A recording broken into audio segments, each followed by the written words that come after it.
Hi, John Dick here, philanthropist, urging you to save the noble lemming. Okay, now that we've sorted out the important stuff, let's talk about wetness in Scum. Now, before you just go and wet yourself, there's a few things you should know. So I'm going to jump right into this video blog. So, what's different between Scum and other survival games when it comes to getting wet? Let me explain it by examining this sharp-dressed young man. It's easy to see that he's fully capable of surviving almost anything that nature can throw at him. The secret of his success is multiple layers of clothing that Scum supports. Each piece of cloth has important properties like heat insulation, armor, inventory slots, and finally, there's a wetness property. All of these parameters are defined by material, meaning that a flannel shirt will perform differently than a leather jacket. As you can see from the inventory perspective, there are groups of layers per body region. The top group is assigned to the character's head, the middle one covers the torso area, while the bottom part is for legs and feet. By stacking layers of clothing, you combine their parameters in the same way you would do in real life. When it comes to layered clothing, your grandma was right. It helps you to adapt to any weather condition possible. So how can you get wet in the game? The most obvious way is by sweating. While performing tasks, the body will heat up. In an attempt to cool you down, the body responds with perspiration. This kind of moisture is propagated from the inside out and also causes additional fluid loss or dehydration. The next way is the impact of the weather. To avoid getting wet in rain, try to find a dry spot fast, or wear at least some water-resistant gear. Being drenched in the rain during cold weather will impact the immune system and your character will probably get sick. In the following example, you can see twin brothers on their way to the beach. Adolf on the left is wearing standard military-issued tactical jacket, and Desmond on the right has his all-time favorite olive raincoat. They both have several layers of the same clothes beneath the outer layer. If you take a closer look at the inventory, you might notice that each item has its own weight listed in the top right part of the icon. The same value is also shown with green-colored font so that it can be tracked more easily. All other inventory slots are empty because both brothers forgot to take their inflatable swimming arm bins with them to the beach. Luckily for them, they won't drown because the rain will come again, falling on their heads like a memory. As the rain starts to pour down on these poor guys, their clothes will start to absorb the water and become wet. If we speed up the time, you'll be able to see the impact of rain on the different layers of clothing much better. Carefully examine the green numbers. As expected, the tactical jacket gets wet relatively quickly, along with the backpack, pants, and shoes. Increasing values in green actually represent the amount of water that has been absorbed by clothes and gear. On the right, Desmond is doing much better. Although his backpack, pants, and shoes are completely drenched, his upper body is dry. For Adolf, things are going from bad to worse. It seems that the tactical jacket waterproof factor isn't as good as advertised and leaks water on his sweater and shirt, making him completely wet. Furthermore, as Adolf's clothes are getting wet, they're also getting heavier, meaning that he'll be carrying an additional 13 plus ounces of weight all the way back home. This will certainly affect his calorie consumption during that trip, and his performance will suffer as well. In Scum, moisture absorption and retention depends on the material that's being used for clothing. Let's bring out the sunshine again. Do notice that both guys were standing completely still in heavy rain just because we asked them nicely. These guys are true heroes. Now, it's time to see what happened with the inner layers of clothing. As you can see, Adolf's sweater is all wet, while Desmond's is still dry. If we drop the sweaters down, you can see that the same thing also happened to their hipster shirts. In the previous part of the video, you might have noticed that different parts of the clothing can absorb or retain different percentages of water. As in real life, some parts of the body can become wetter than others. In Scum, we handle wetness per body part along with separate layers of clothes that can have different wetness values also. This means that parts of your gear can be dry or wet depending on what you do. Body parts that are covered separately are feet, legs, torso, hands, and head. If you're standing in the water up to your waistline, then only your legs and feet will be wet. the rest of your body will stay dry. Also, if you jump into the water, your gear will almost instantly become fully wet, even if you have a raincoat or some other water-resistant clothing that isn't fully sealed. It will not help you to stay dry. The success formula here is, if you want to keep your gear dry, stay away from the bodies of water, or at least drop everything to the ground before you enter. In this section of the video, our guy has just practiced some swimming in the shallow waters, keeping his gear with him to protect it from thieves and bears. He did leave an old orange shirt on the beach in case he's gonna need some dry clothes later. Or at least, that's what we were thinking he was up to. However, his plan was much more sinister. He actually decided to wear a dry shirt below his other clothes with the intention to deceive the game, to make it think that he has dry clothes on, simply because the first dry clothing layer is closest to the skin. In all other games, this would be called exploiting or cheating, but here in Scum, we don't care about that, simply because we have fluid diffusion and osmosis built into the game. For those of you who don't know, diffusion is the movement of molecules from a region of high concentration to a region of low concentration, meaning that his dry orange t-shirt will soon become a wet orange t-shirt. After everything you've seen so far, if you still think that it's okay to jump into deep water with all your gear on, take a moment to see what happened to our dear Adolf last year. That particular summer day, he was showing off at the pier. He accidentally fell into the water along with his traveling backpack on his back. To make things even worse, the backpack was full of his mother's lingerie. The next thing you know, all that stuff simply pulled him directly to the bottom. The only way to survive in this kind of situation is to drop excessive weight until the buoyancy pulls you up. The amount of gear that your character can carry while swimming largely depends on your swimming skill and stamina. Sooner or later, you'll become tired and most likely you'll sink. It's as simple as that. Now, let's talk about ways of drying your stuff off once it becomes wet. The easiest way to dry your clothes is by using the heat of your body in combination with the air temperature and wind. This is particularly useful during the summer when wet clothes keep you cool and safe from the excessive sweating and dehydration. Also, it's good to know that if you keep moving, your body will get warmer and you'll dry your clothes faster.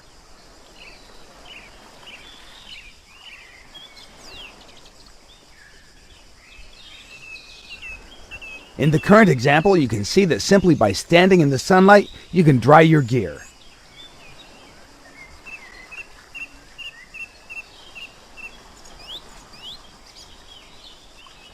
Also, you can see that the helmet has dried much faster than the backpack because they're different materials.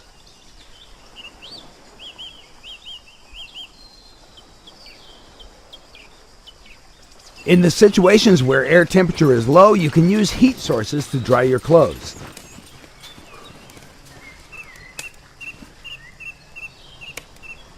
How fast something will dry depends on many factors, such as the material type. Items that conduct heat better will be dried faster. The amount of water absorbed. If more water is absorbed, it takes more time for clothes to dry. Relative humidity. If humidity in the air is high, drying gets slower and dry clothes can even get wet. Wind helps a lot in drying by carrying the water vapor away, preventing any concentration of moisture on the clothes. Air temperature. Higher temperatures will help to dry clothes faster. Then the number of wet layers stacked. Keeping wet clothing stacked on you is bad, and it slows down the drying time significantly. In the current example, the player is using fire as a heat source to dry his clothes. Notice how the distance from the fire source influences the speed of his drying clothes.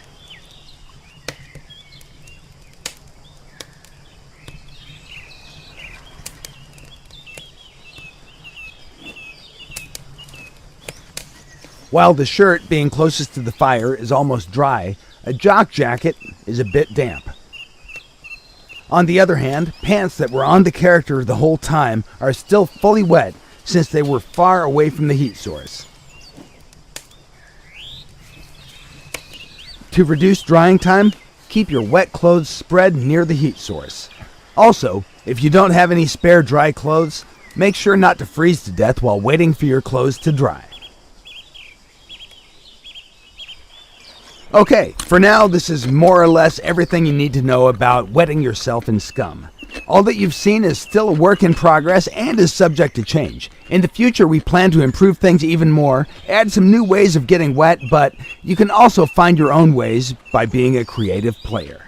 We hope that you've enjoyed watching this video. Be sure to follow Scum on Steam, Facebook, Twitter, and our development blog, www.scumgame.com.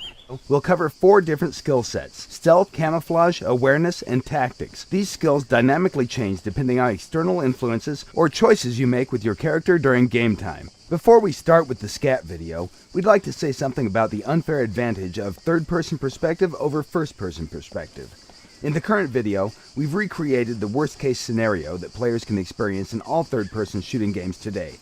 Not only that TPP is unfair over FPP, it's unfair in general since players on elevated positions have a huge advantage over other players. So far, there's no game that has provided a solution for this problem. Some games do offer split servers depending on the view, but in our opinion, that's kinda lame.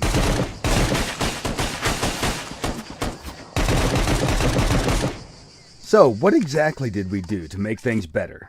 In Scum, everything you experience is a projection of what your character experiences in the game. No matter which view you prefer, you will not be able to see things if your character doesn't see them or feel them. This means if you want to see behind the wall, you'll have to take a peek and risk compromising your position. The moment you take a look, your character's awareness will kick in. What will be shown to you on the screen is a result of complex equations that involve your character's awareness and tactic skill versus the enemy's stealth and camouflage skills. The red outlines representing that tactic skill have been activated also. Notice that it works for both first-person and third-person perspective. Once tactics time expires, you'll lose information about the enemy's position. The only way to get it again is to take another look. Okay, let's cover the tactics skill first. Tactics is linked with the intelligence attribute and represents the ability to predict trajectories of objects in 3D space. Imagine you're looking through the window and notice a car slowing down at the crossroad with a left turn signal turned on. Even if you stop looking at that car, you'll have a rough idea about its trajectory. In the video, the character on the right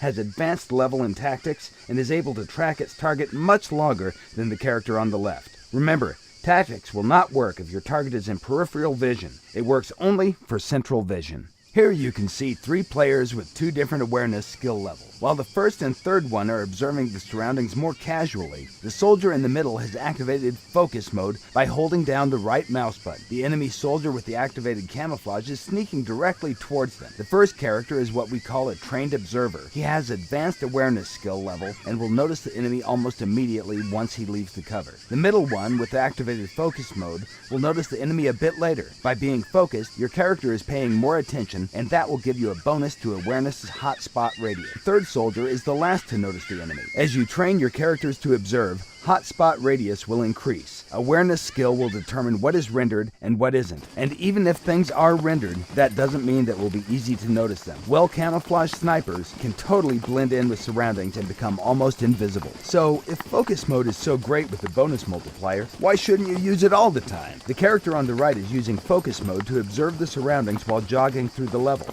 His stamina is dropping slightly faster than the stamina of the character on the left. The influence of the focus mode is really small, but still, if you combine all the other factors that impact your character's performance, it may be crucial in life and death situations. Awareness is defined by 2 factors, hotspot radius and fall-off radius. If the camouflaged objects are farther away and out of fall-off radius, your character will not be able to see them, unless he has some sort of magnification, for example, a sniper rifle. All magnifying devices automatically add bonuses to hotspot and fall-off, making it easier for you to notice things at higher distances. Looking through the scope also automatically activates the focus mode. Awareness is not only useful in combat situations, it also provides you with benefits when you're searching for useful items like food or gear. If you use focus mode, awareness will highlight the items within your spot radius. This will help you to see them from a distance, which is especially useful for smaller items.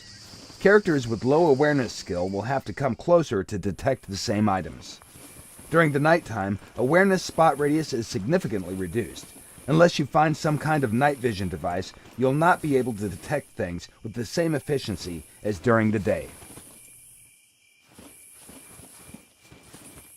A higher level of awareness will give you some additional benefits, such as the ability to detect imminent dangers. It won't work 100% of the time, but when you get notified, be sure to react swiftly, or you may lose your life.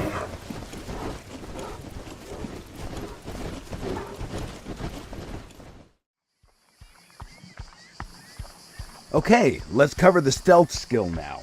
The stealth skill is linked with the dexterity attribute, but it also depends on other factors. To determine the final level of noise that your character makes, we first analyze the type and amount of gear your character carries. Then we take into consideration the movement and ground material type. This is the starting point of the noise level calculations.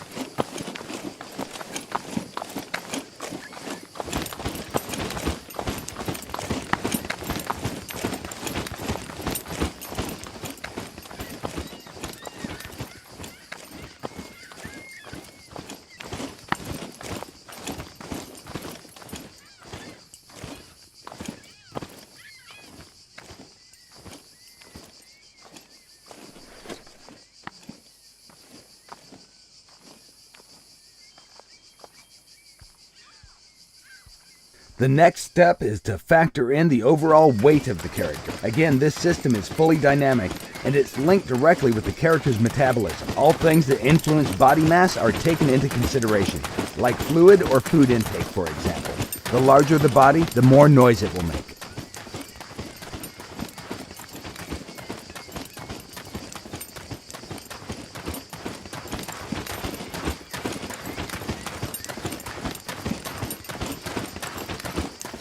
Finally, the last thing taken into consideration is actual stealth skill level. The higher the skill, the better you silence the noise that your character makes.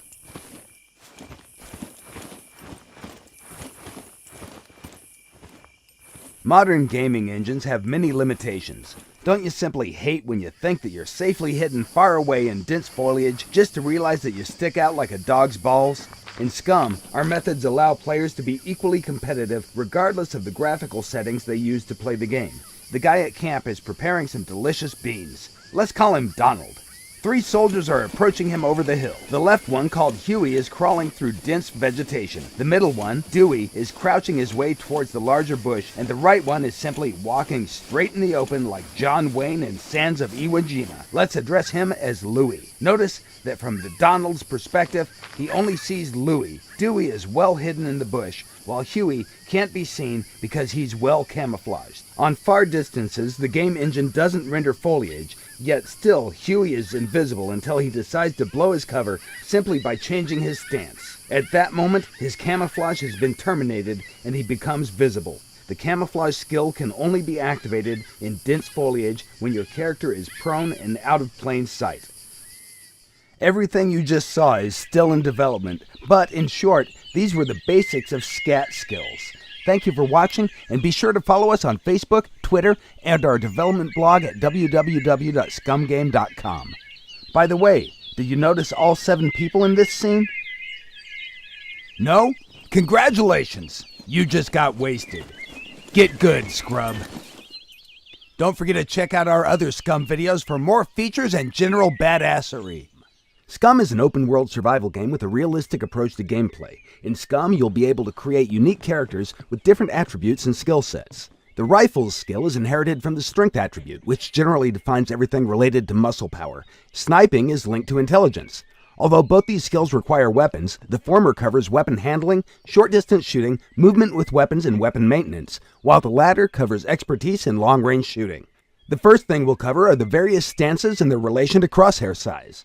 As with other combat games, crosshair size defines the scatter radius. This works in Scum just as it works in other games. What's different in Scum, however, are the additional factors that influence the size of the scatter radius. The most important factor is skill level. The rifle's skill is inherited from the strength attribute, which generally defines everything related to muscle power. If you want to be a good rifleman, you simply invest points in strength. Higher strength means better recoil control. The caliber of the bullet also influences weapon recoil. Stamina is another factor. If the characters are exhausted, ill, wounded, or drugged, their ability to handle weapons will be reduced. The amount of stamina, overall body condition, and metabolism processes depend largely on the constitution attribute. This means that even though the rifle skill is linked to the strength attribute, it also depends on other body attributes. After all, human bodies are complex machines. Scatter radius is significantly reduced when the player aims down the sight. Previous factors still apply, but since the player holds the weapon firmly and aims down the sight, the recoil is reduced and shot groupings are tighter.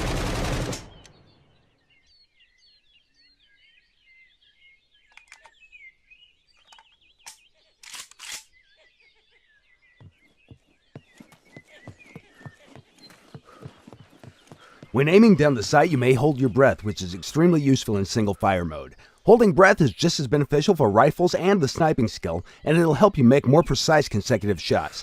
While inexperienced characters can place only 1 or 2 bullets in the target, skilled riflemen can hold their breath longer and place up to 10 shots before they lose their breath. The breath holding function is divided into 3 parts: taking a breath, holding it, and releasing it. These all depend on the skill level and will define the final aiming noise. Other factors from the scatter radius are also taken into consideration when the aiming noise is being calculated. Finally, every time you fire a weapon, it recoils then returns back to center. This is a skill link parameter as well. The better the skill, the closer to the center the weapon will return. In most games, a simple recoil procedure is used, forcing the player to return the weapon to the center manually. If you fire 3 or 4 consecutive shots, you'll be holding the weapon straight up in the air. And that's kinda lame, don't you think?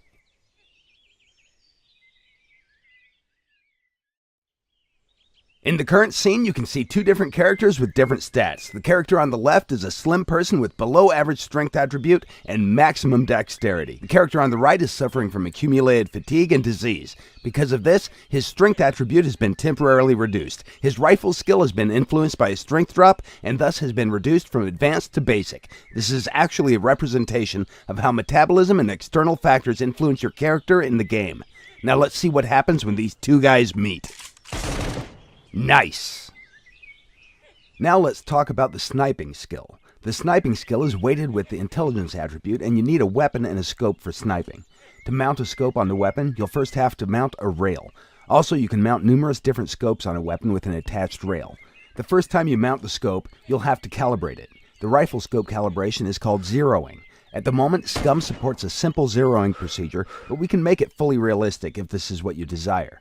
To zero your weapon, find a target at a certain distance, for example, a target set 100 meters away. Set your zero value to 100 meters and fire 1 round at the very center of the target. Check where the shot went and adjust the windage factor. Repeat the process until you get your shots perfectly centered. 1 windage click equals 1 millidot marker. In case you drop your weapon or it gets damaged, you'll probably have to repeat its zeroing.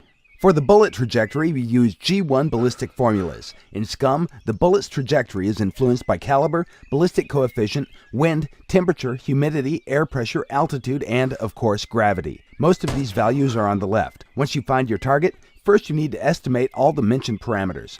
By quickly pressing the control key, your character will start to calculate everything. This calculation will take a long time for an inexperienced character and will not provide you with precise results. We refer to this action as ranging a target. Once you determine the range, you can adjust zero value or aim at a specific chevron marker. The current scope is factory adjusted for SVD, but it can be used for all other weapons as well. However, chevrons will only work for SVD since they have been calibrated for SVD's standard ammunition. The SVD scope has a built-in rangefinder that enables you to quickly estimate a target's distance too. When you develop more skill, you'll be able to range targets faster and with more precision, which is crucial if you need to kill your target quickly. A skillful sniper will be able to engage more targets at different distances than an inexperienced one. Furthermore, the skill also defines how far the sniper can range targets. As you gather experience points, your character's sniping skill grows, and in time, your target ranging distances will improve. It's understandable that there's no such thing as an innate ability to determine the exact ranging values. The currently shown values are for testing purposes only.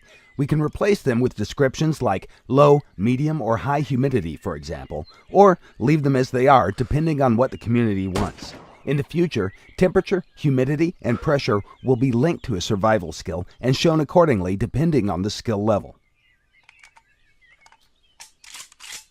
In the current example, the sniper engages multiple moving targets. The first 2 targets move at a walking pace, the second 2 move at a jogging speed, and the last one, set 1,000 meters away, moves at an average running speed. Please do notice that the sniper isn't even trying to hold his breath for the first few shots. As it's difficult to range moving targets set more than 600 meters away, it's smart to aim at the bottom of the target or to use a static object near the target to get the reading.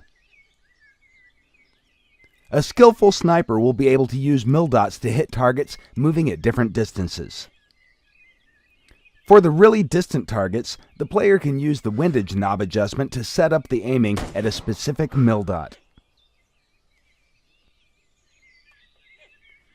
Take your time, breathe, you got this.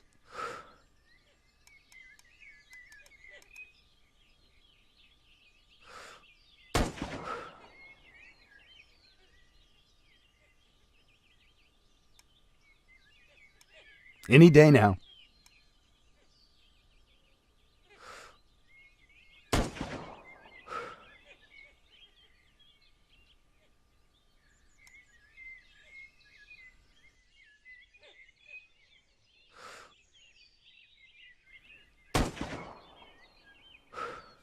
Nice shot.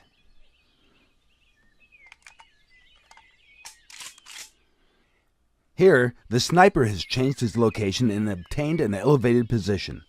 Higher positions provide snipers with a better overview of the situation. However, shooting from higher altitudes at the targets located below has an impact on the bullet's trajectories, especially when the air pressure changes depending on the altitude. This is mostly noticeable in the case of distant targets.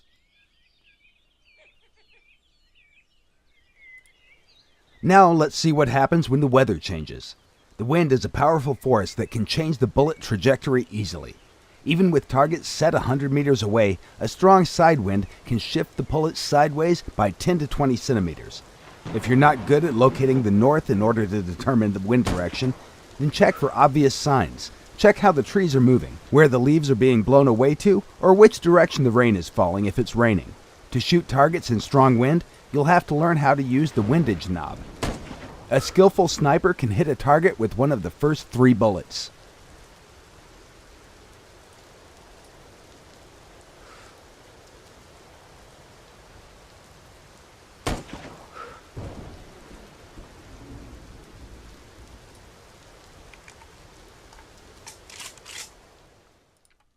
In this short clip, you can see different weapons using the same type of scope. Notice how the SVD has a stronger bullet than the AK.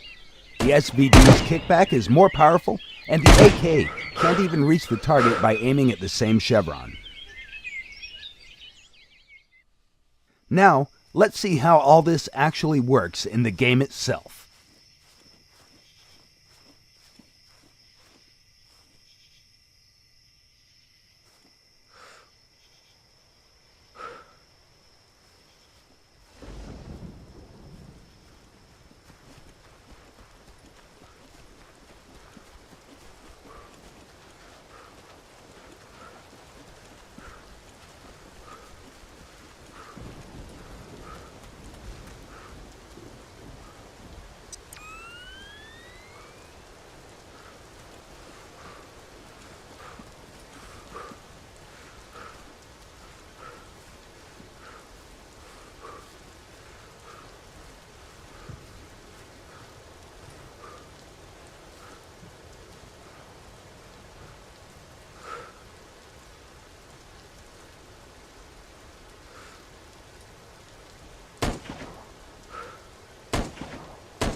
It seems that our last scat video made some noise, and we kind of felt that some of the features needed to be explained better. So let's address the biggest issue of them all, and that's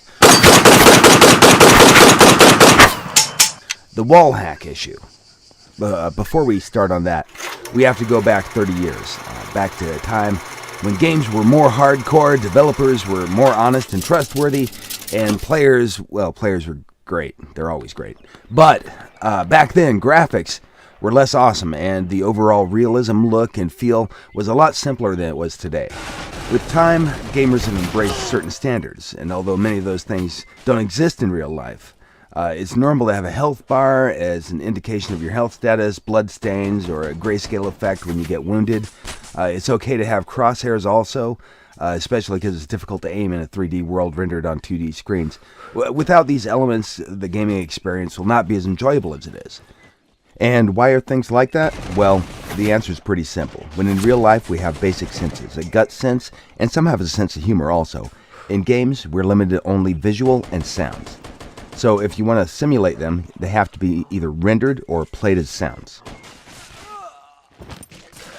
In Scum, we simulate what characters see, hear, and feel in general, and then send that information to players that control them. Here's where the body control unit kicks in. Before we started to work on Scum, we talked about the realism and how it's presented in survival games today. If you take a minimal approach, then your character might die without any obvious reason. One minute, you're a happy character just running around doing your thing, and the next minute, you're a corpse. In real life, before you die, your body will send warning signals like pain, discomfort, sometimes months before bad things happen. Scum isn't just a game, it's a universe. Prisoners are implanted with BCUs that track them and can broadcast video for prisoners' eyes directly to live TV.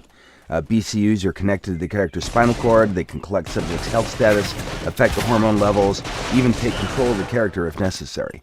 They can also render data in front of the character's eyes. And once the BCU is removed, a HUD will be significantly reduced or removed. With BCUs, all prisoners are connected in one huge hive. The second thing we have to address are human eyes and how they work. In short, our eyes have central and peripheral vision that can't be simulated in computer games.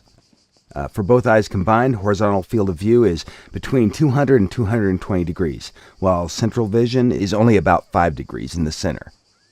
Visual acuity declines by about 50% every 2.5 degrees from the center up to about 30 degrees, at which point visual acuity declines even more steeply. If we try to simulate this on a computer screen, it would look something like this. The central vision helps to focus straight ahead, to see details sharply, and peripheral vision is used for detecting motion. While the central vision is good at various distances, the peripheral is good for large or close objects. The loss of peripheral vision while retaining central vision is known as tunnel vision. Scum simulates what your character sees by projecting imaginary curves. Everything in those curves can be detected by the tactics skill. For distant objects, players will have to use only a small fraction of the vision to keep their target in focus.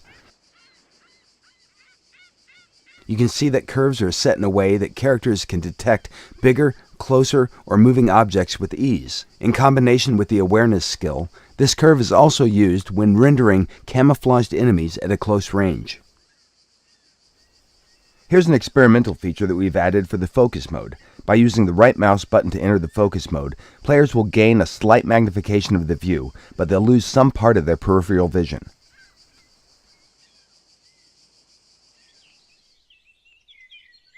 So let's talk about the tactics skill, finally. So right now, you have at least some general idea what variables are taken into consideration when tactics are being calculated.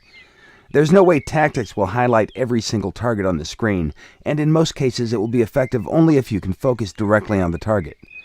Time of tactics skill is significantly reduced compared to what you've seen in the last video, which was more of an example than something that will or can be used in the game.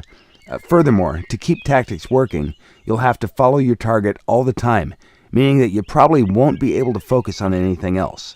The moment you lose track of your target, tactics will be turned off. Also, we've replaced the infamous outline with something more like a fading blob contour. That fits much better for this purpose. If you've seen the movie Gamer, the players take full control of the human being in full-scale combat. In Scum, it's similar. You, as a player, live in symbiosis with the host, your prisoner. Instead of having an avatar, like in other games, you're actually controlling a living person. It's all part of the show. The most important thing to remember is, no matter the camera position, we don't render anything that your characters don't detect. Because all skills in Scum are somewhat connected, there's one more thing worth mentioning. The speed of entry into focus mode depends on awareness skill level. This means that if your target is moving fast, low skill level characters will not be able to zoom fast enough to lock the target before it disappears behind the obstacle. In the game, there will be around 30 different skills you'll be able to assign to your character. Some of the skills will be available at the release date, others will be added during the early access. Even if you don't assign some skills during the character creation process, they can be learned later in the game. When we present stuff in the development blog videos, all the skills are on advanced levels and they look powerful. And that's the point of advanced skills, the main area of expertise of your convict. The bad news is that investing too many points in this specific skill will make your other skills weak. It'll be up to you to choose what your host has learned before he became the prisoner, so choose wisely. Alright, it's time for a little Q&A. First question is, what happens when you die? Well, your soul is sucked into the eternal void, and you spend an agonizing... Oh, wait, you mean in the game. Okay. Well, in the game when you die, it depends on how famous you are. If you've collected enough fame points, you can spend them to get resurrected in the game. If not, your character will be lost, but you can start with a new one, of course. This system will be available after early access, probably, or the early access version of the fame points will be simplified. Still working on it. How long does a game session last? This one can't be answered easily. Scum will have 3 different layers of gameplay, or we can call them entry levels. Some of them will have short sessions, like 20-30 minute tops, while others will have sessions that'll take hundreds of hours. It all depends on how players would prefer to play the game. We'll talk later about these different layers of gameplay. Question number 3. What are some ways to balance the servers depending on the skills of the players? That's a very good question. Scum will not have classic random played sessions as Battle Royale games have. Because of how Scum is designed with different gameplay layers, it's almost impossible to make matchmaking. So we'd rather go in a direction of making a new system of rewards, where low-skilled players are worth less than high-skilled players. Or in other words, the more famous players. That way we can create a pressure reward system that works well for both types of players. Question number 4, will there be a map? And if so, will it have markers? We're not sure if players will have access to a map at the beginning. But if we have to answer something right now, it would probably be no. For some TV show events, players will be able to use temporary maps that will be uploaded to their BCUs. Question number 5, when is it coming out? The release date is currently set in the first quarter of 2018. So, not that far away. Get good fast, scrub. You're going to be tested. Question number 6. Will Scum be difficult to play? Scum has a low entry level, and it can be played by pretty much anyone. Except your mom, because she doesn't have skill. Question number 7. How will you handle hackers? Right now, the plan is to use the Easy Anti-Cheat service. And question number 8, finally. How many players per server? We're targeting 64 plus players per server, so plenty of room for everyone. Thank you for watching this Q&A. Bear in mind that everything you saw here is a work in progress and is subject to change. We plan to test out all the features, and if some of them turn out to be overpowered, they'll be adjusted or removed from the game. We appreciate your feedback, as always, and look forward to playing Scum with you in the near future.